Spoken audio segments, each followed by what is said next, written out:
পাথর প্রতিমার জনসভা থেকে এবার নাম করেই অমিত শাহকে চ্যালেঞ্জ করলেন সর্বভারতীয় তৃণমূল কংগ্রেসের সাধারণ সম্পাদক অভিষেক বন্দ্যোপাধ্যায়।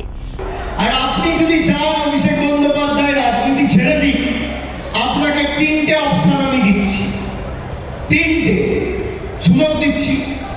পারলে লুপে নিন, করতে পারলে করো, লড়তে পারলে লড়ো, আর ধরতে পারলে ধরো, নইলে মুখ বন্ধ করে ফ্লাইট ধরে দিল্লিতে চলে যাও, বসে পড়ো।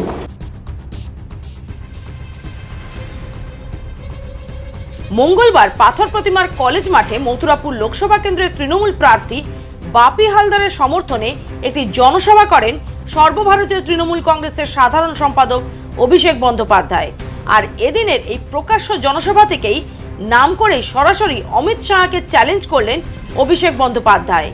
অভিষেক বন্দ্যোপাধ্যায় জানান, অমিত শাহ আমাকে নিয়ে মন্তব্য করেছেন আমি নাকি রাজ্যের মুখ্যমন্ত্রী হতে চাই, আমার পথ না থাকলেও আমি মানুষের হয়ে কাজ করব। পাশাপাশি এবার অমিত শাহকে তিনটি চ্যালেঞ্জ দিলেন অভিষেক বন্দ্যোপাধ্যায়, যেখানে প্রথম চ্যালেঞ্জ হিসেবে তিনি জানায় বাংলার খেটে খাওয়া মানুষের যে 100 দিনের 1,68,000 কোটি টাকা কেন্দ্রীয় সরকার আটকে রেখেছে তা অবিলম্বে বাংলার মানুষকে ফেরত দিতে হবে। তিনটা সুযোগ দিচ্ছি। এক, বাংলার 1,64,000 প্রাপ্য পাওনা, 1,64,000 কোটি টাকা আপনারা গায়ে জোরে আটকে রেখেছেন গরিব মানুষের টাকা, ছেড়ে দিন। অভিষেক বন্দ্যোপাধ্যায় 24 ঘন্টার মধ্যে তৃণমূলের হয়ে ভোট চাইতে যাবে না, রাজনীতি থেকে অবসর নেবে, কথা দিলাম। দ্বিতীয় চ্যালেঞ্জ হিসেবে তিনি জানায় আবাস যোজনায় যে সমস্ত টাকা আটকে রেখেছে বাংলার কেন্দ্রীয় সরকার, সেই টাকাও যত শীঘ্রই সম্ভব ফেরত দিতে হবে কেন্দ্রীয় সরকারকে। 2 নম্বর রাস্তা, 2 নম্বর কি,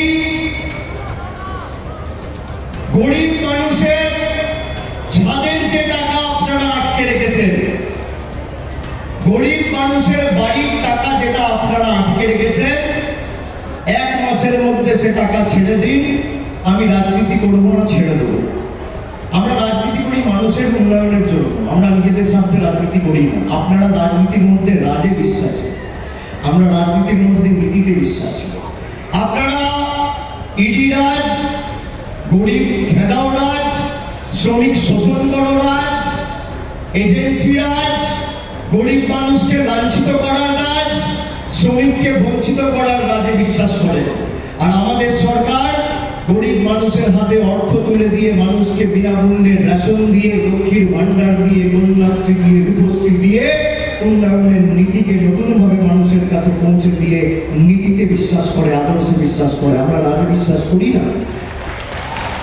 এবং তৃতীয় চ্যালেঞ্জ হিসেবে তিনি জানায় ডায়মন্ড হারবারে এখনো পর্যন্ত মনোনয়ন জমা দিতে অনেক দেরি রয়েছে। আমি সরাসরি বলছি অমিত শাহ নিজে প্রার্থী হয়ে আমার বিপরীতে মনোনয়ন জমা দিয়ে জিতে দেখাক।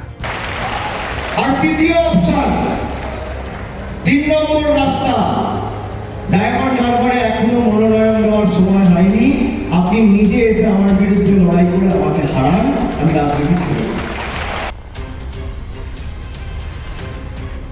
এই 3 শর্ত মেনে নিতে পারলেই রাজনীতির ময়দান থেকে চিরতরে বিদায় নেওয়ার জন্য চ্যালেঞ্জ জানালেন অভিষেক বন্দ্যোপাধ্যায়।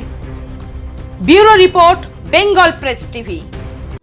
ন্যূনতম খরচে স্পেশালিস্ট ডাক্তার দেখাবেন? আপনার যে কোনো শারীরিক সমস্যায় সঠিক চিকিৎসা পেতে সোজা চলে আসুন ডায়মন্ড হারবার পুলিশ স্টেশনের বিপরীতে এসএস ফার্মেসিতে। এখানে বসছেন পিজি হসপিটালের অর্থোপেডিক ডিপার্টমেন্টের হেড প্রফেসর ডাক্তার মুকুল ভট্টাচার্য। নিয়মিত রোগী দেখছেন প্রতি মাসে 15 দিন অন্তর রবিবার সন্ধ্যায়। উপস্থিত থাকছেন বিশিষ্ট চর্মরোগ বিশেষজ্ঞ ডাক্তার সোম শুক্লা রয়। রোগী দেখছেন প্রতি সপ্তাহে বুধবার। এছাড়াও থাকছেন general physician doctor Debaditya Purkait. নিয়মিত রোগী দেখছেন প্রতি রবিবার থেকে বুধবার। ফোনে রোগীর নাম লেখাতে অথবা বিস্তারিত জানতে সরাসরি কথা বলুন এই নাম্বারে 7797343940 অথবা 9932421765।